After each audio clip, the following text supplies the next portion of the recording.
नमस्कार दोस्तों, आज हम शिक्षा निदेशालय की तरफ से दी गई वर्कशीट संख्या 3 करेंगे, जिसका विषय सामाजिक विज्ञान है और ये भूगोल से संबंधित है, जिसकी तिथि है 12/4/2021। ये कक्षा 7वीं के विद्यार्थी के लिए है और विद्यार्थी इस वर्कशीट को करने से पहले हमारे चैनल को सब्सक्राइब कर लें और साथ के साथ बेल आइकन को भी प्रेस करें, ताकि हम जो भी नई वीडियो डालें उसका अपडेशन आपको मिलता रहे। तो आज हम जो सामाजिक विज्ञान में भूगोल में जो हमारा टॉपिक है वो टॉपिक रहेगा पर्यावरण। इससे पहले भी हमने पर्यावरण पिछली वीडियो में वर्कशीट जो थी वर्कशीट नंबर 2 उसमें पर्यावरण से संबंधित हमने जिस टॉपिक का चर्चा की थी वो स्थल मंडल था और आज हम दूसरे मंडल की चर्चा करेंगे जिसका नाम है जल मंडल। तो प्यारे बच्चों, जल मंडल की बात करें तो जल मंडल में जल से संबंधित सभी प्रकार के, चाहे वो सागर हो, झील हो, नदी हो, महासागर हो या कोई भी जलाशय हो, वो सब के सब जल मंडल के अंतर्गत पढ़े जाते हैं। और जल मंडल एक बहुत ही महत्वपूर्ण विषय है, जिसके बिना पर हम जो जैव मंडल है, हमारा पर्यावरण जो है, जिसे हम कह सकते हैं वो अधूरा है। तो जल मंडल की हम चर्चा करते हैं। यहाँ पे जैसे कि आपने चित्र देखा है कि ये जो चित्र है सॉरी, इस चित्र में हमने इससे पहली वीडियो में स्थल मंडल की चर्चा कर ली थी और यहाँ पे हम जल मंडल की चर्चा करेंगे। और जब हम तीनों मंडल की चर्चा करते हैं, जहाँ पे तीनों मंडल आपस में सम्मिलित होते हैं, जहाँ पे वायुमंडल, जल मंडल और स्थल मंडल होते हैं, वो क्या कहलाता है? जैव मंडल कहता है। हमने पहले भी इसको बता दिया है, लेकिन आज हम जिसकी चर्चा करने वाले हैं वो सिर्फ जल मंडल की चर्चा करने वाले हैं, क्योंकि इससे पहले हमने स्थल मंडल की चर्चा कर ली थी। जल मंडल के बारे में कुछ महत्वपूर्ण तथ्य दे रखे हैं, जैसे कि जल के क्षेत्र को जल मंडल कहते हैं। वह क्षेत्र जहाँ जल है, वह क्षेत्र जहाँ पे जल है वो क्या कहलाएगा? जल मंडल कहलाएगा। ठीक है। यह जल के विभिन्न स्रोतों जैसे नदी, झील, समुद्र, महासागर आदि जैसे भिन्न जलाशयों से मिलकर बनता है। देखो मैंने पहले ही बताया कि जल मंडल वो है जो जल से संबंधित, चाहे कोई भी हो, नदी हो, झील हो, समुद्र हो, महासागर हो या कोई भी विभिन्न जलाशय की मैंने बात करी है, छोटी सी तालाब को भी आप कह सकते हो, वो जल मंडल के अंतर्गत आता है। और ये जल मंडल की हम जो बात कर रहे हैं सभी प्राणियों के लिए आवश्यक होता है। इसके बिना जीवन अधूरा, असंभव है। हम जीवन की कल्पना तक नहीं कर सकते।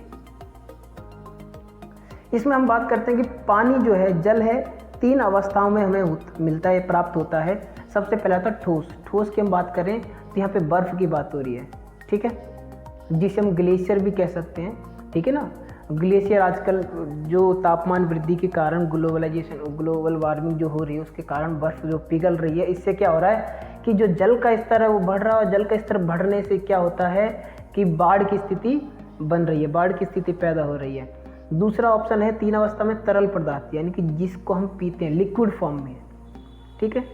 कोई भी जो तरल पदार्थ है जो बह सकता हो, उसे किसी भी आकार या ठोस बर्तन में डालो तो उसी का आकार ले लेता है। लेकिन बर्फ़ को किसी आकार में डालोगे तो उसका आकार नहीं लेगा, वो उस बर्तन का आकार नहीं लेगा। लेकिन जो तरल पदार्थ है आप किसी भी पात्र में डाल दो उसे, चाहे लोहे का, चाहे घड़े का, चाहे लकड़ी का, वो उसी का आकार ले लेगा। और उसे फिर आप फ्रीज कर दो, जमा दो, तो फिर वो किसका आकार ले लेगा? वो बर्फ़ का आकार ले लेता है।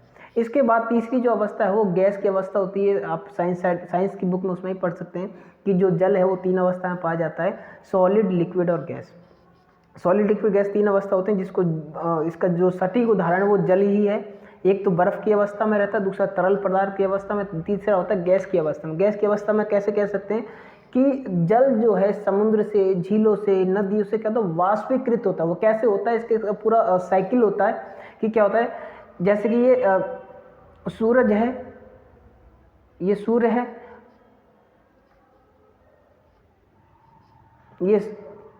ये सूर्य है, और क्या होता है, ये जल होता है हमारा,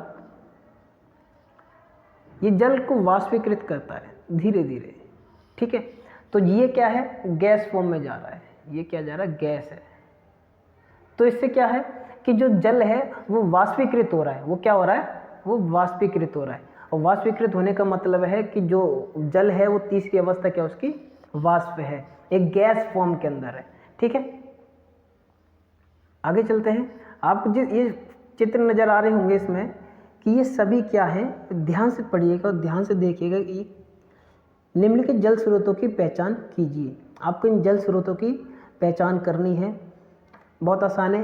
ये ग्लेशियर है, ठीक है, बर्फ जिसे कैसे लिख सकते हैं आप। दूसरा ये नदी है, ये क्या है, नदी है, ठीक। ये समुद्र है,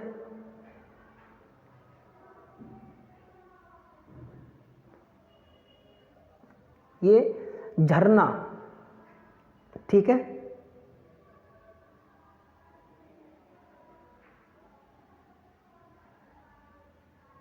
ये आपका आ जाएगा झील के अंतर्गत।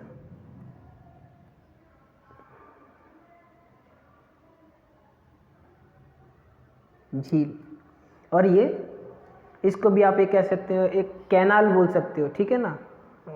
इसे क्या बोलते हैं, हाँ कैनाल, इसको नदी की फॉर्म की संज्ञा दे सकते हो। इसे भी, ये भी क्या हो जाएगी, नदी लिख सकते हैं इसे हम, लेकिन ये नदी नहीं है। इसे सही मायने में कहा जाता है एक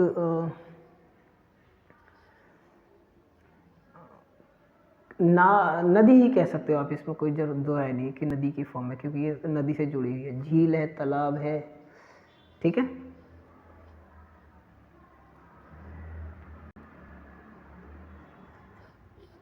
तो प्यारे बच्चों, यहाँ पे लिखा है आपने पानी को कहाँ और किस रूप में देखा है, इसके बारे में लिखिए। आपको पानी के बारे में लिखना है। आपको पानी को कहाँ देखा है, किस रूप में देखा है। हमने पानी को कई रूप में देखा है, तरल पदार्थ के रूप में देखा है, नालों के अंदर देखा है, ठीक है ना।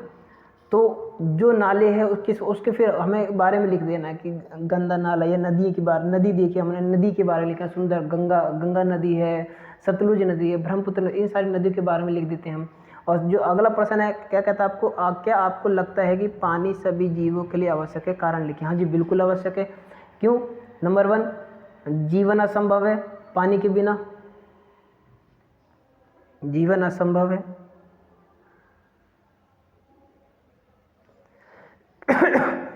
ठीक है, जीवन तो बिल्कुल तबाही हो जाएगा, पानी नहीं होगा। दूसरा कि घरेलू काम नहीं कर पाएंगे बिल्कुल भी, घरेलू कार्यों के लिए आवश्यक है, ठीक, घरेलू कार्य। तीसरा आप ये लिख सकते हो कि उद्योगों के लिए चाहिए, जितने भी उद्योग हैं इन सब के लिए पानी की आवश्यकता है, ठीक है। तो हमें पानी की आवश्यकताओं के बारे में लिखना है कि वो पानी किस लिए आवश्यक है, और उसके कारण लिखने हैं कि भाई यदि पानी नहीं होगा जीवन असंभव हो जाएगा। सारे जीव, इंसान से लेकर जानवर तक सभी लोग का जीवन अस्त व्यस्त हो जाएगा। इस पृथ्वी पर जीवन समाप्त हो जाएगा। सीधी सीधी बात है, पृथ्वी पर लिख सकते हैं, पृथ्वी पर जीवन समाप्त हो जाएगा। जो पृथ्वी है हमारी, उस पर क्या होगा, जीवन क्या होगा, जीवन समाप्त हो जाएगा यदि पानी नहीं होगा। तो पृथ्वी पर जीवन समाप्त हो जाएगा। ये पॉइंट नंबर 4 लिख सकते हैं आप, ठीक। तो ये आज की वर्कशीट है। मैं चाहता हूं कि आप इसे देखें ध्यान से, और इस वर्कशीट के अंतर्गत हमें जो भी महत्वपूर्ण चीज़ दे रखी है आप उसे ध्यान से करिएगा। जलमंडल है, और जो अगली वर्कशीट आएगी उसके अंदर हम वायुमंडल की चर्चा करेंगे। उसके अंदर हम किसकी चर्चा करेंगे, वायुमंडल की चर्चा करेंगे। वायुमंडल क्या है और इसके कितने भाग हैं। जलमंडल एक बहुत छोटा भाग है। अच्छा, आपके क्वेश्चन पूछा गया था कि जलमंडल के क्यों आवश्यक। देखो कई सारी चीज़ें यहाँ पर मैं आपको मेंशन कर देता हूँ इस फोटो के माध्यम से। देखिए आप, जलमंडल में नौका है, नौका चलाने का मतलब व्यापार के लिए भी ये जरूरी है, व्यापार करेंगे, ठीक है। जीवों के लिए भी, जलीय जीव, मछली हो गई, बतख हो गई, कई सारे इन चीज़ों के लिए भी जल की आवश्यकता है हमें, ठीक है। और इससे क्या है, जल नहीं होगा तो खेती नहीं होगी। यहाँ पे देखो खेत है, तो खेत, किसान को खेती के लिए क्या चाहिए, जल की आवश्यकता है। और जल होगा नहीं तो खेती होगी नहीं। दूसरी बात, यदि जल नहीं होगा तो बारिश नहीं होगी हमारे पास में, कि जलवाष्प नहीं होगा, जलवाष्प होगा नहीं तो वर्षा के रूप में नीचे वापस आएगा नहीं। दूसरी बात, जल की आवश्यकता जो स्थल मंडल के लोग हैं इनको भी है, क्योंकि जीवन यापन करना है, कपड़े हैं, धोने के लिए, खाना बनाने के लिए, पीने के लिए, ठीक है, उद्योग में भी इसकी ज़रूरत पड़ती है। तो जल मंडल में जो आवश्यकताएं हैं, कई सारी आवश्यकताएं, आप इन चीज़ों की आवश्यकताओं को लिख सकते हैं। पॉइंट टू पॉइंट बना के मैंने बता दिया है कि व्यापार करने के लिए, ठीक है, जलीय जीवों के लिए आवश्यक है, खेती के लिए आवश्यक है। चौथा पॉइंट है ये स्थल मंडल पे जो भी लोग, इंसान के लिए आवश्यक है, जानवरों के लिए आवश्यक है, उद्योग धंधों के लिए आवश्यक है। तो इस प्रकार से जितनी भी चीज़ें हैं वो हमारे लिए आवश्यक हैं, ठीक है। तो प्यारे बच्चों, मिलते हैं अगली वर्कशीट में। और यदि आपको हमारी ये वीडियो अच्छी लगी हो वर्कशीट समझाने में, तो आप प्लीज़ हमारे चैनल को सब्सक्राइब करना एंड बेल आइकन को साथ में प्रेस करना, ताकि जो भी नए अपडेशन है, नई वीडियो, आपको उसका अपडेशन मिलता रहे। Thank you.